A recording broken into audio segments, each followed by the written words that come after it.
Hello, IB English students, and welcome to the third quarter. This is week 1, day 1 video for students who are absent from our live Zoom class. As a reminder, everything you say, do, or type is recorded, so please keep it school appropriate. And as always, there's no saving, downloading, or taking pictures of our class today or ever. All right, if you look at our agenda, there are some updates that I wanted to point out to you to the Semester 2 homepage, a slight change in the academic check-in and student support that I want to go over. And then we dedicated time for you to copy those answers over and paste them into the Perfume question set 1, which is, there's a spot for that on their semester 2. And then we used the rest of the time in class to discuss those questions. And then whatever time was left over, was dedicated to working on the next set of questions. So first, when you go to our homepage, right, you'll notice that there's a new button at the bottom that says Semester 1 Resources. When you click on that, it'll take you to this module. Basically, I took all of the resources from the first semester and put them in one spot and organized them, right? As far as online texts, like access to the different books we've read, they're all there. The higher level essay resources are all there, including the introduction, how to use Noodle tools, etc. Analysis tutorials, right? How do you identify diction? How do you identify imagery and discuss it intelligently, etc.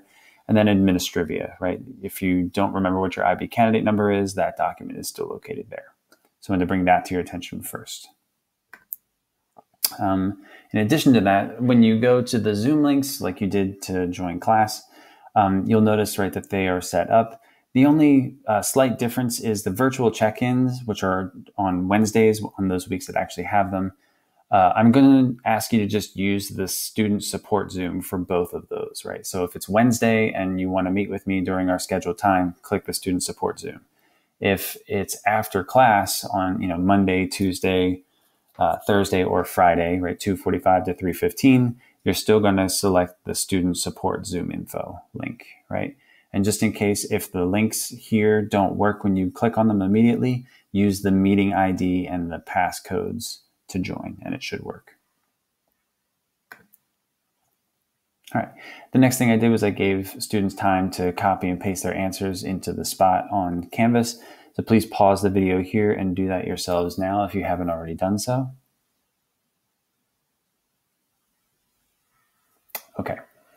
Once you've completed that, let's move on, right? So the way that the discussion worked is students will be asked to answer or read their answers for what they have for chapter questions, right? The literal and the interpretive questions only.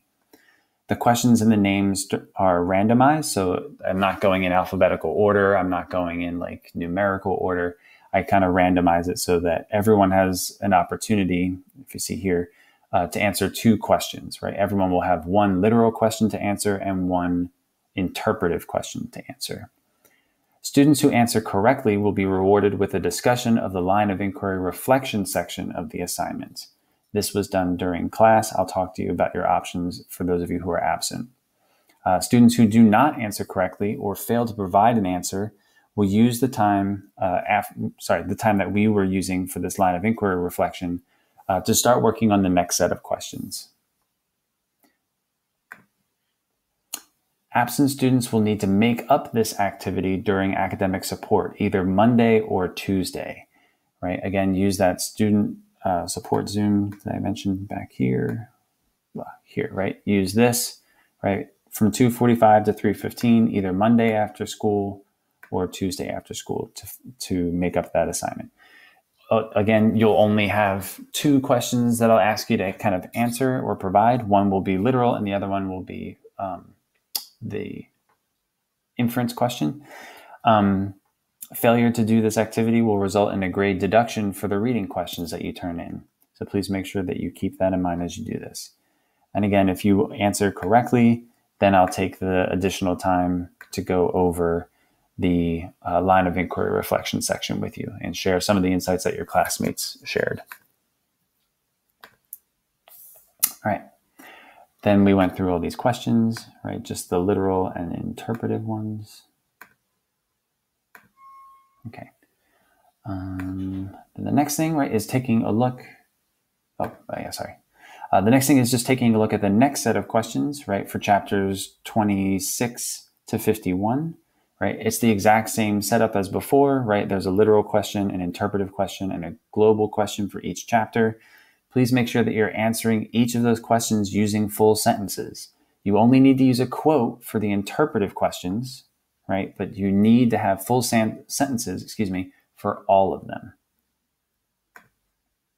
And then again, there's the line of inquiry reflection at the bottom, right? This one is focusing specifically on what happens in chapters 26 to 51. I'd like you to try to fill out the same 2 line of inquiry topic bullets as last time, right? That way you can kind of build towards that higher level essay. And again, you're only required to do 2, but doing more than 2 gives you a lot more options for your higher level essay later on. And that's it. Right? You should be continuing to read Perfume and work on the reading questions. The second set of reading questions is due before midnight on Monday, February 15th. Student support is from 2:45 to 3:15. And I look forward to seeing you in class soon.